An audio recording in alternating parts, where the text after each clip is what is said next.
What is going on, you guys? It is Unreal Magic here, and today we're gonna do the Q&A video. Me and MesaCranker. We've been planning to do this Q&A video for a long time now, but we already had it recorded and ready. But whenever I rendered it, we ran into some issues.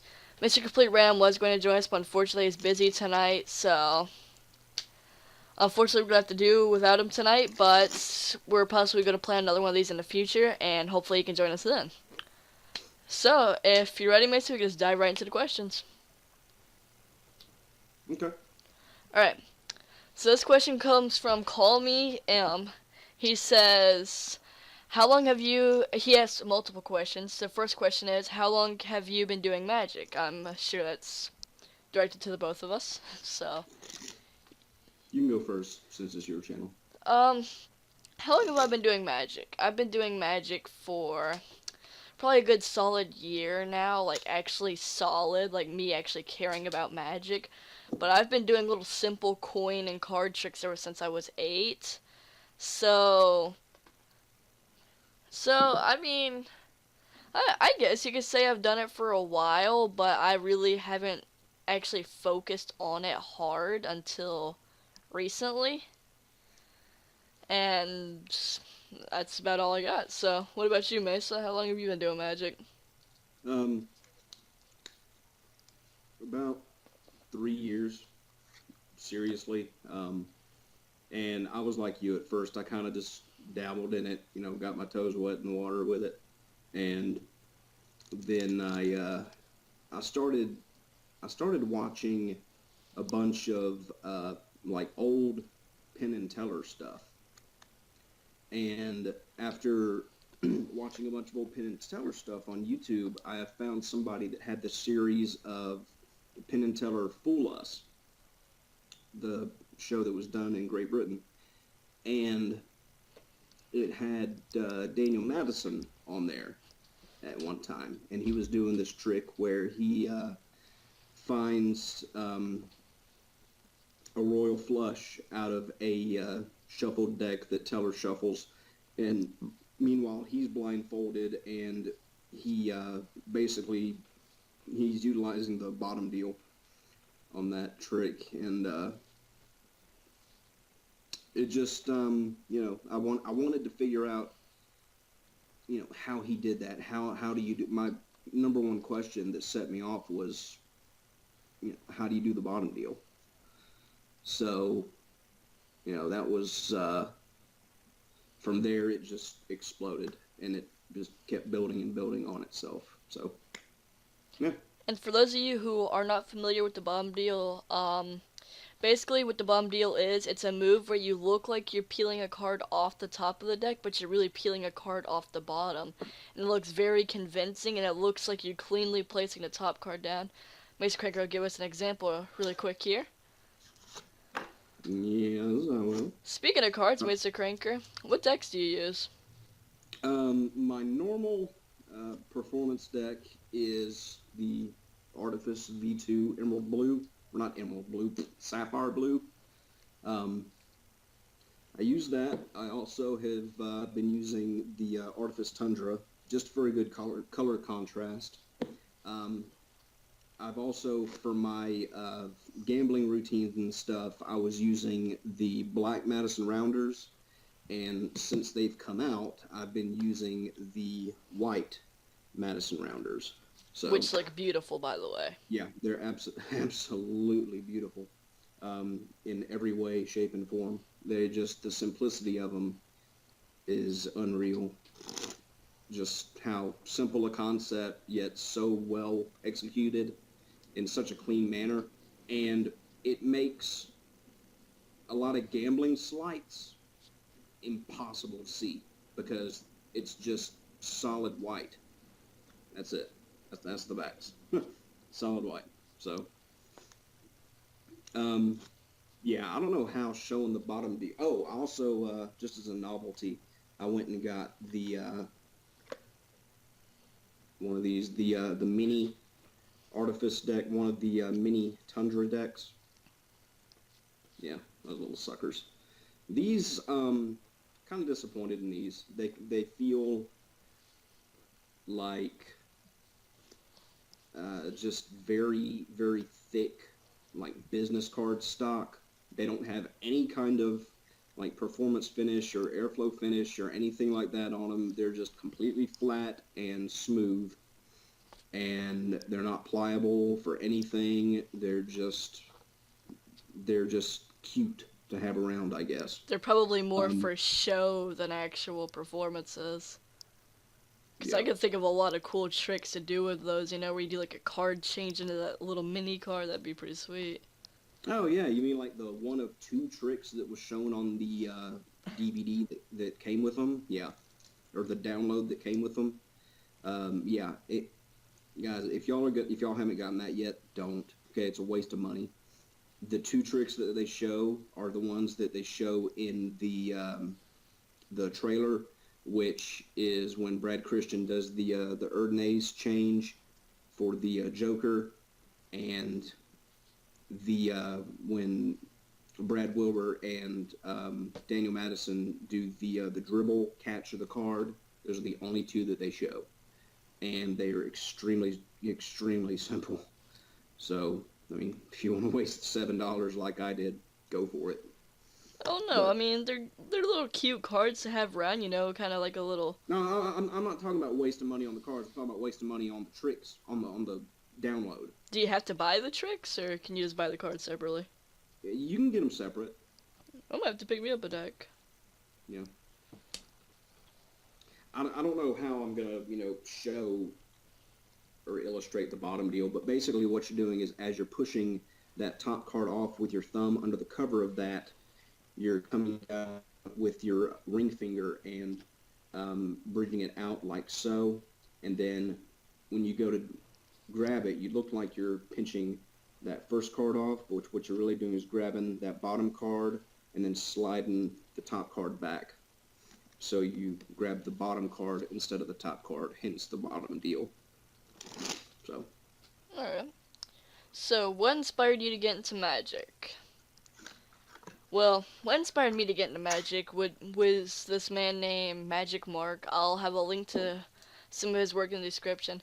He's not really much of, you know, a magician as you would see like Penn and Teller, David Blaine, all those, you know, big name guys like Daniel Madison, all those guys. He's not really a big name guy. He's a magician from where I live, and he goes around to little events and he performs for children. I know it sounds silly, but whenever I first saw him, I was like 7, so I was amazed by his stuff, even though In other words, not very long ago, right? Maybe. I'm not gonna answer that. Or will I? I don't know. But he was pretty entertaining. He was more of a children's magician. You know, he did a lot of work with animals. You know, you'd pull rabbits, different size rabbits out of buckets and hats, and MesaCranker's over here shaking his head. He was the first magician I watched, so of course he inspired me to get into magic. And from there on, I watched a lot of Chris Angel. I'm not a huge fan of Chris Angel. I watched some of his stuff, and this was back when I was like 10. So of course I was naive and believed that everything I saw was real. I thought he was actually floating above that hotel, maybe. And now really the main people who inspire me to keep going with magic is honestly Penn and Teller.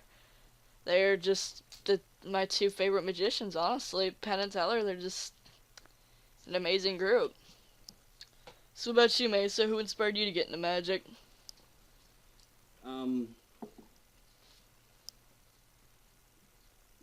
lot of the people aren't going to know who this is, but the amazing Randy. James Randi, creator of the James Randi Educational Foundation, or JREF for short. He hosts a meeting every year called the Amazing Meeting, or TAM. And there's a video of it that you can see online where Penn and Teller are guests. And it's TAM 2012. Yeah, I saw that video. And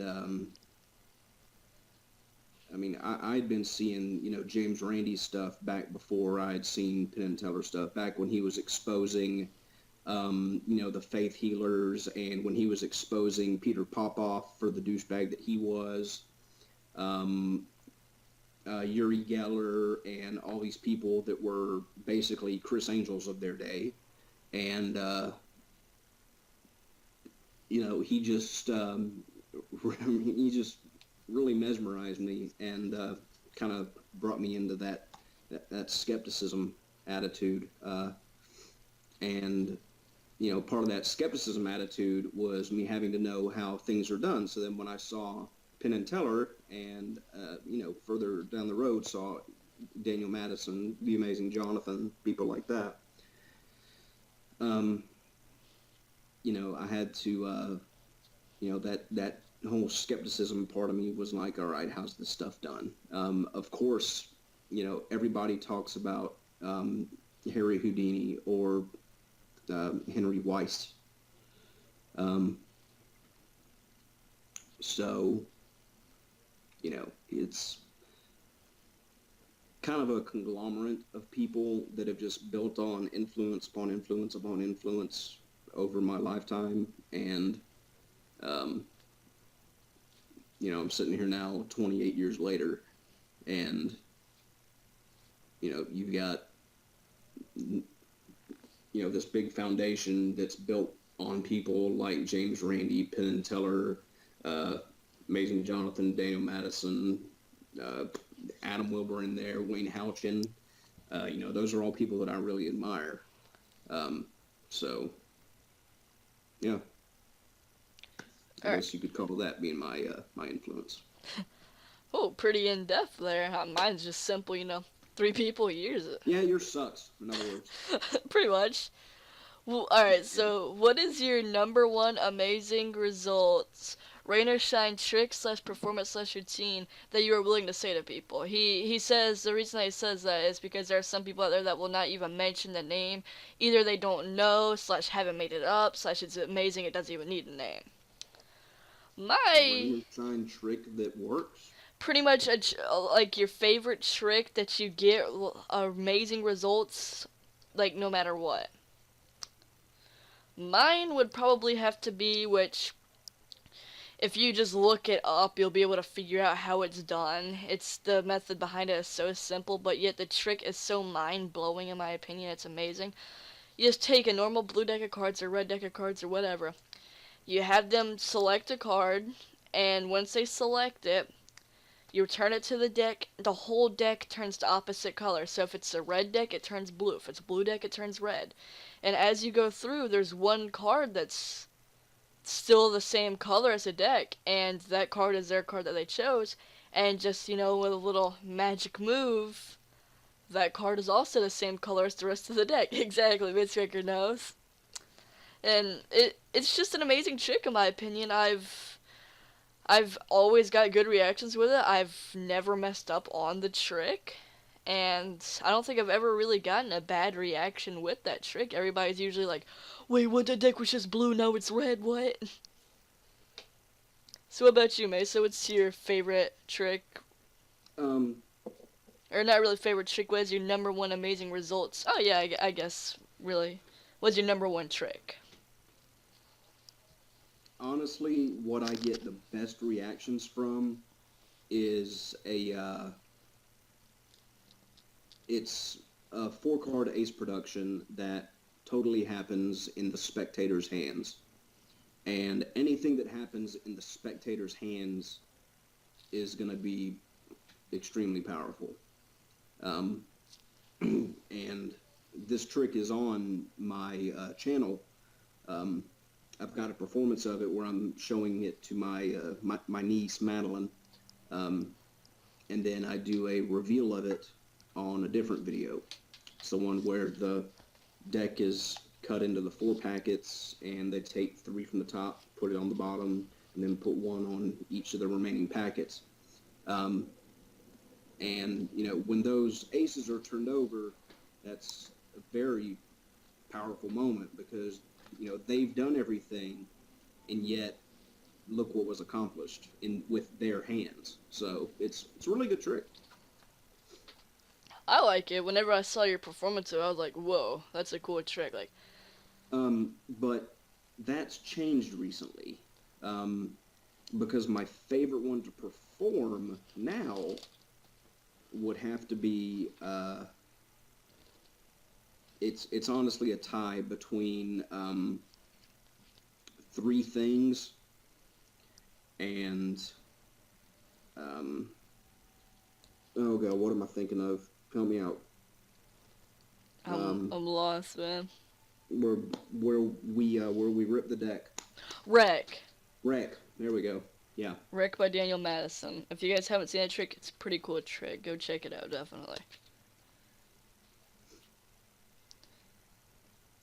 Yeah, that one gets great reactions.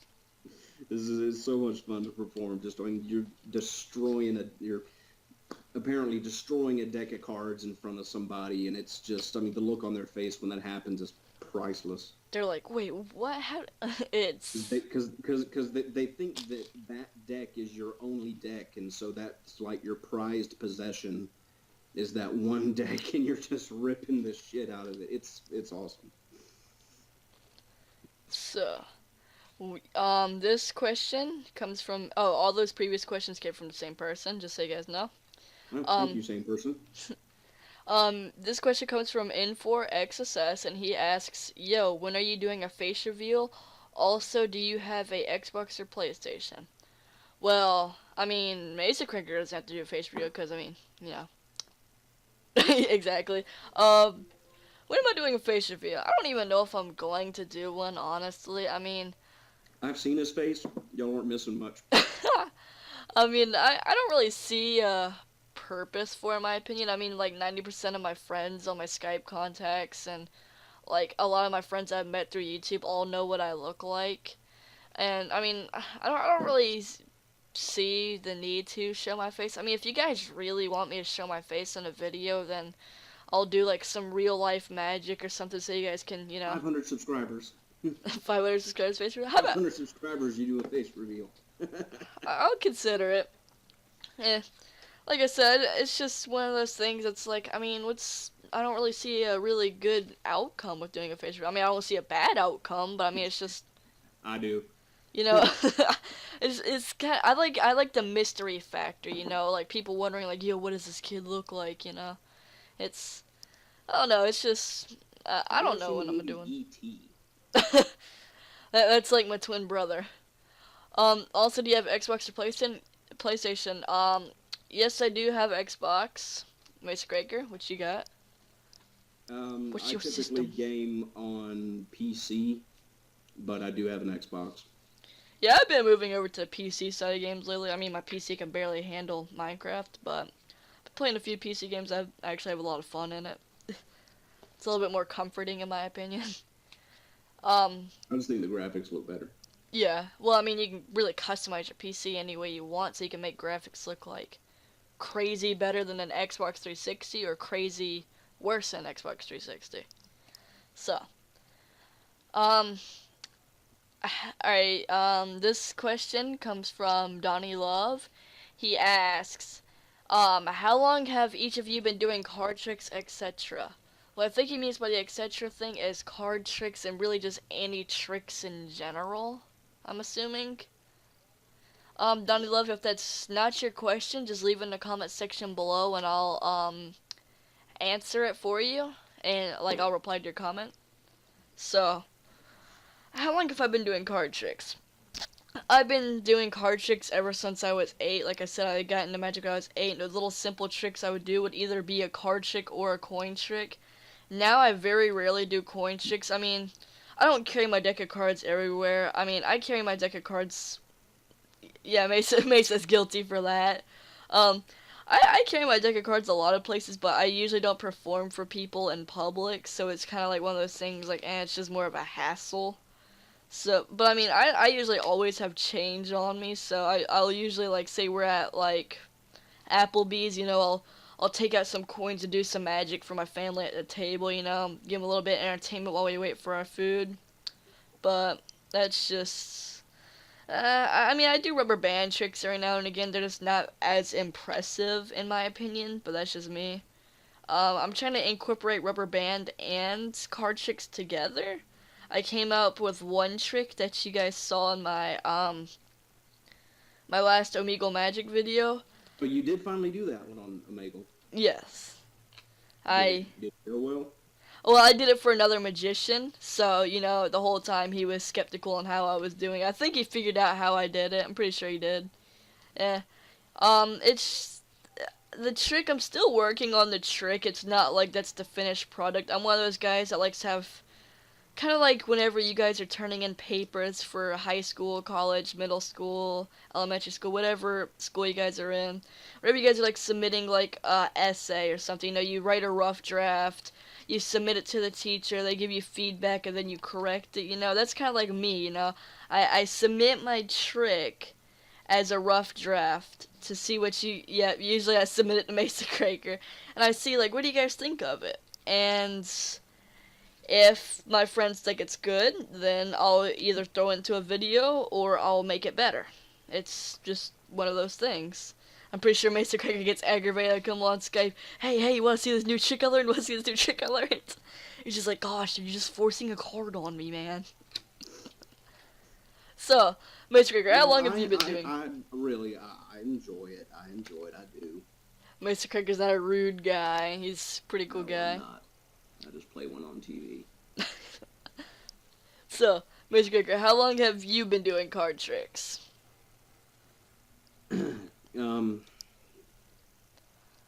I didn't really focus on cards until when I saw that Daniel Madison video, that trick that he did for Fool Us. So, yeah, however long that was, 2-3 years ago. The first one I ever learned, my mom used to have an office job, and she would go in late at night to catch up on work on the weekends, and I would go with her, and nobody else would be there. So I'd play around the cubicles and everyone and mess with everyone's office. And one of the janitors did some sleight of hand. He took out a cigarette, and he did the thing where, you push it up the nose and you pull it out the ear and you put it down. That was the first one that I really saw close up. And it's not even magic, man. He's actually doing that. Yeah. So I was probably 8, 9 years old when that happened. I think I was the same age whenever I saw that trick, actually. And so, learned that was the first thing I ever learned. And then I went to coins. Then it went to the cups and balls, and then much later on it developed to specifically cards, and that's where I am still. So.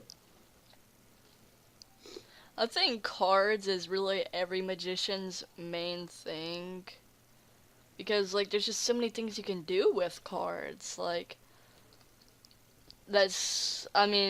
sure there's probably magicians who don't do card tricks, but I don't know. In my opinion, it's just almost... It's always a good mainstay. Yeah. Every magician does these little side things, like Penn and Teller. They do those little, they do the bullet trick, which doesn't even involve anything magic usually involves firearms and bulletproof vests and all that stuff. Now, hold on. I've got one that I'm still polishing that involves firearms, so... Yeah, but still involves cards, though. Spoiler alert. It does, yes, it does. And they do the, what is another Penn and Teller shot? The, air compressor trick where, the nail gun. The nail gun. And he's stomping it, or he's... Yeah. It's a pretty sweet trick, in my opinion. That's an excellent trick. And basically what the trick is he loads the air compressor, and basically he's acting as if he forgets the pattern, and he has to hope he remembers the pattern in order to save his hand, and I believe he does it on Teller's face as well. Well, the way that he puts it up to Teller's jugular, And the point that he's getting across is that they find it extremely immoral, and so do I, to do a trick that is inherently dangerous. Like one that if it goes wrong, you die. I mean, a superficial cut on the hand, I'm cool with. Just a But paper cut if from somebody's cards. life is at risk, for the outcome of this trick, screw you to the performer that's doing it, and a bigger screw you to the person that wants to see that shit. That kind of ruined Penn and Teller for me for a while, because I used to watch it and I would think, like, oh my god, if he messes up, then Teller's gonna be injured. And I was watching an interview and they said that that's a big thing for them, is that they will never do a trick that will actually cause harm if something goes wrong. They said that's a big thing that they did, that it's just they would never do a trick like that. And I have to agree with them. I mean, that's a good thing to do. I would never do a trick that would put somebody who's enjoying the trick at harm, and possibly myself at harm. Like, that's just something I wouldn't want to risk, like, oh, if I mess up on I'm not a this, masochist. if I messed up on a sleight of hand move, the chainsaw is gonna go through my leg. If anybody of y'all have seen the Steve Carell movie, The Incredible Burt Wonderstone, okay, imagine Jim Carrey's Chris Angel character in that movie, and that's who we're talking about that we don't like. Yeah. So. Pretty much. And I believe this is the final question. Yes, this is. Are you gonna start a gaming channel? I've Space. I've been thinking about starting a gaming channel. I'm on the fence about it. I would rather focus on Magic instead of gaming. I mean, yes, of course I do gaming, but the equipment for gaming is like so expensive. I mean, yeah, I'll pay the expensive price to bring you guys some good content if you guys are interested, but I mean, we're talking about $200 to $300 in equipment just so you guys can watch me play games. Which, I mean, I've always wanted to do gaming videos. It's so expensive though. Like, a decent capture card is like $200, and then on top of that, you have to get a separate mic and everything, and to me, it's just a hassle. I would rather wait until I get a good summer job before. Hold on now.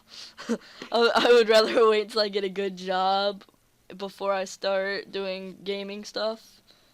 Just be able to pay it off. All right, Mason. Now, what do you want? I'm just kidding. My answer to that question, no. Well, that was a pretty straightforward answer. So, I believe that's all the questions that we have.